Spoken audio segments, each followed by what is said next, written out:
Good morning, children.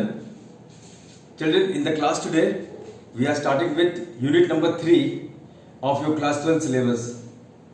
And the name of the unit is magnetism. Well, most of the topic which we are going to discuss today are those topics which you have already studied in class 10. There would be some new concepts also coming up before you, like what is electric dipole moment and what is permeability of the medium.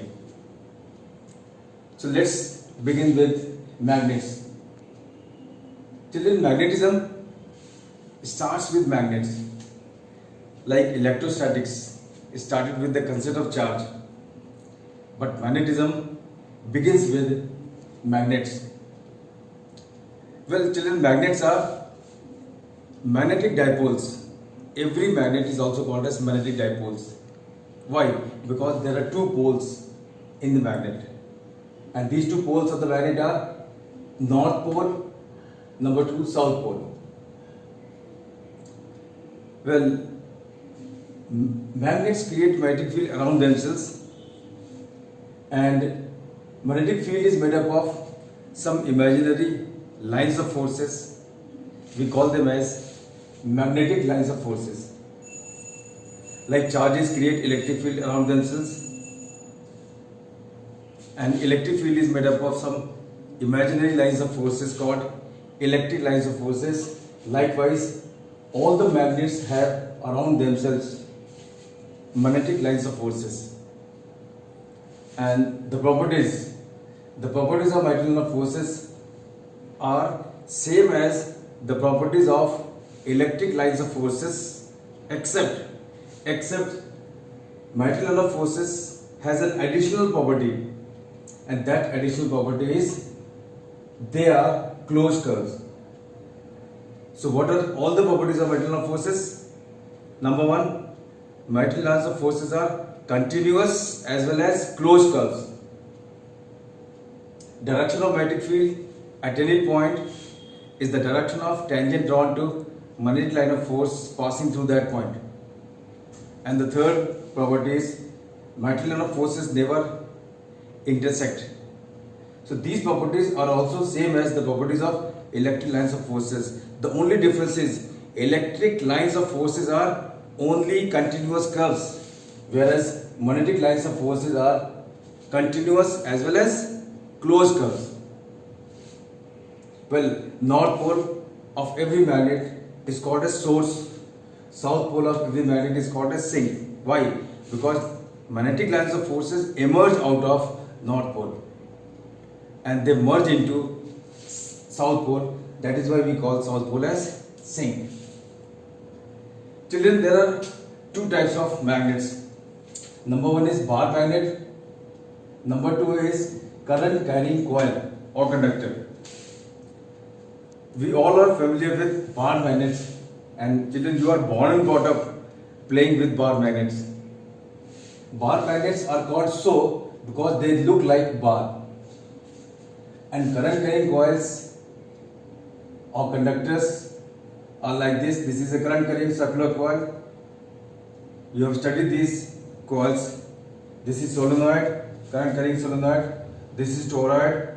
So all these are current carrying coils, and they behave like magnet. Well, you know, whichever side of the current carrying coil the current flows in anti-clockwise direction, that side is what? North pole, and the other side behind north pole is south pole, where the direction of current is what? Clockwise. This is solenoid, and when current passes through the solenoid, it behaves like a magnet. This is what is called as temporary magnet or electromagnet. Toroid, again magnetic line of forces are circular in shape inside the toroid, and there is uniform magnetic field inside the toroid, and that uniform magnetic field is uniform only in magnitude. So there are two types of magnets: bar magnets.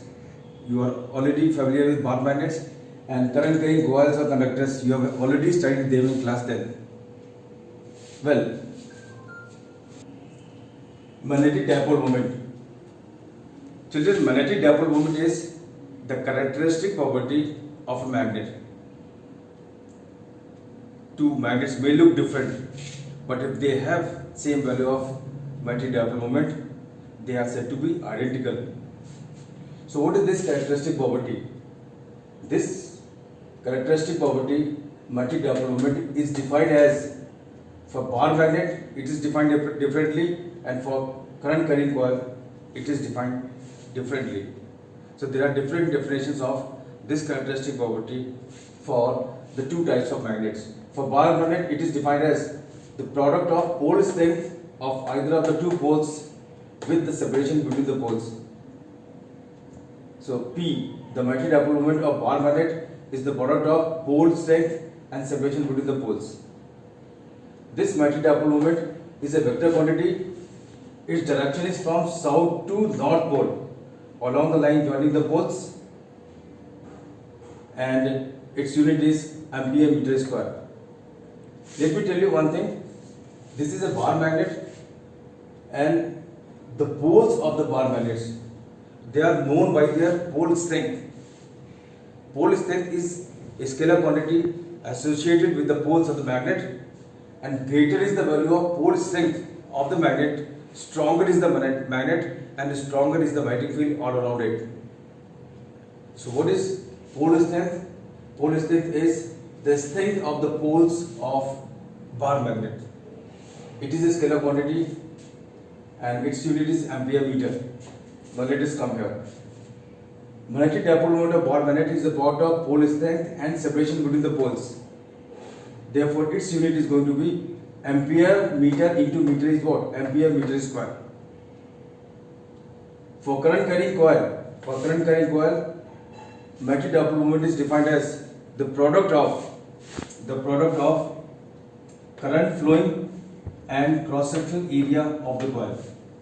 Like this is a coil, it is circular in shape, I is the current passing through it, A naught is its cross-sectional area, therefore P is going to be I into A naught, that is cross-sectional area. If it is circular, the area can be written as pi r square, where r is the radius of the coil. Unit as usual is what? Ampere for current and meter square for area. Direction of magnetic dipole moment is along axis from south side to north side of the coil. Well, it is not necessary that the coils are always circular in shape. They may be of any shape, regular or irregular. So the value of area depends upon the shape of the coil. And if the current flows in clockwise direction, as you know already, that side is called south pole, and whichever side the current flows in anti-clockwise direction, that side is what? North pole. Magnetic monopoles. Well, magnetic monopoles do not exist in magnets. In electrostatics, we do have a point positive charge or an isolated positive charge or an isolated negative charge. There are electric dipoles, but in magnets there are magnetic dipoles only. We can never have a north pole without south pole or south pole without north pole.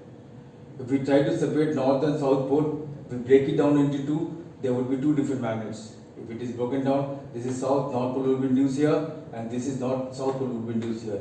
If it is further broken down, this is south, this side north pole will be induced, and this is north, this side south pole will be induced. So we go on breaking the magnets, even the smallest particle of the broken is with the smallest particle of the broken pieces would be a magnetic dipole. So it is never ever possible to separate north pole from south pole. The reason behind it is what? The reason behind it is magnetic lines of forces are closed curve. This is the reason. North pole magnetic forces they come out, and south pole they enter in. And if we break the magnet, what happens? If we break the magnet, the magnetic forces which are coming from north now starts entering from this side, and some of the magnetic forces which enter into south now they start coming out from north side. So magnetic forces are distributed between the two broken pieces, and as we go on breaking a magnet, the magnetic forces are distributed amongst the smaller dipoles which are created. So it is never possible to separate north from south or south from north. The reason is they all are closed curves. Well, we all are familiar with the fact that all around magnet we have material lines of forces, and all these material lines of forces are closed curve. They always come out of north and move into south. So whether it is current carrying coil or bar magnet or solenoid or toroid, we have magnetic field line of forces due to magnetic dipoles.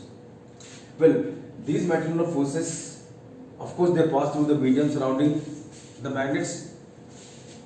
So the ease with which material lines of forces are permitted to pass through a medium is represented by a physical quantity associated with the medium, that is called its permeability. So what is permeability of a medium? Permeability of a medium is the ease with which magnetic lines of forces are permitted to pass through a medium. This quantity is analogous to the permittivity of electrostatics. What is permittivity? Permittivity in electrostatics is the ease with which electric lines of forces are permitted to pass through a medium. This is magnetism. Here, the ease for passage of magnetic lines of forces through a medium is called its permeability. Every distinct media has a different permittivity, but for a given medium, the permeability is a constant. Remember, this is permeability, not permittivity. Well, every medium has a distinct permeability, and permeability of a medium is called as its absolute permeability.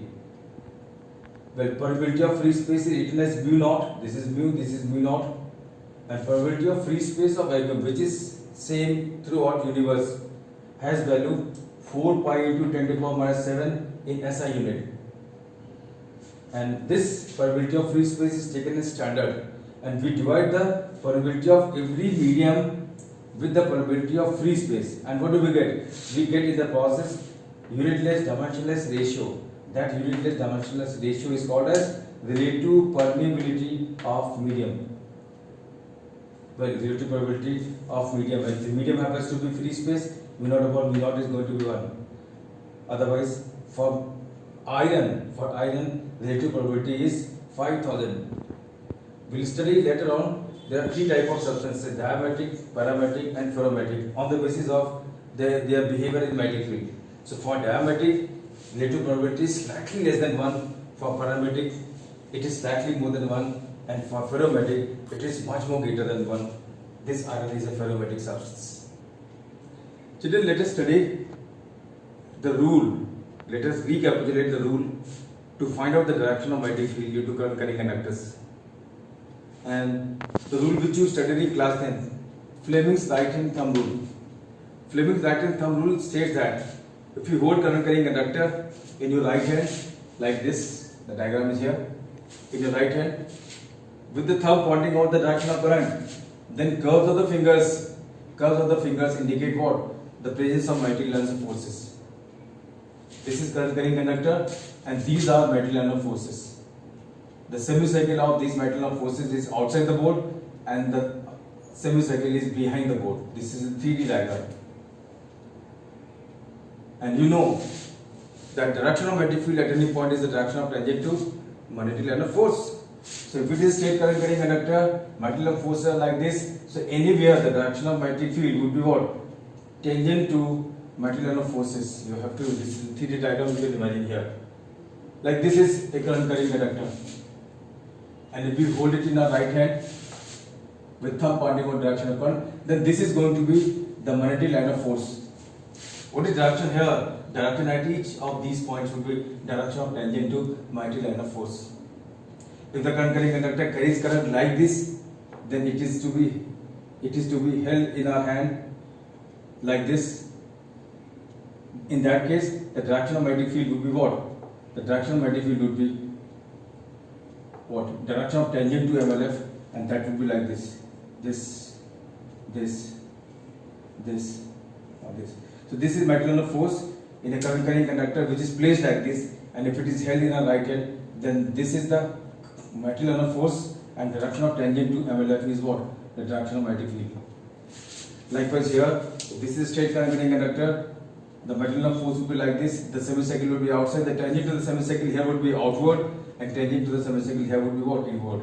If the conductor is held like this, the semicircle or the material of force would be outside the board like this, and tangent to the curve would be like this, outward, and tangent to the curve would be inward. Remember, dot is the direction perpendicular outward, and cross is the direction perpendicular inward. Inward, that is into the plane of board or plane of your copy. Well, the same direction can also be found out by Fleming's right hand palm rule, which says that if you place a current carrying conductor over our right hand palm like this, over our right hand palm, such that thumb points of the direction of current, then directional magnetic field at any point is the direction perpendicular to palm. So this rule is same as this rule. The only difference is here we have to find out the magnetic field in two steps, but with the help of Fleming's right hand palm rule, we can find out the magnetic field in just a single step. Like this. If this is a current carrying conductor, keep your thumb along current, take your finger to the point of palm, normal to the palm is perpendicular outward, and here normal to the palm is perpendicular inward. So by this rule also we can find out the direction of magnetic field. If it is sublunar current carrying coil like this, then the normal to the current is tangential, and normal to the palm would be where? Perpendicular outward, and here normal to the palm would be perpendicular inward. So this rule is more convenient. In a single step you can find the direction of magnetic field. So with this come to the end of today's class. Thank you very much and God bless you all.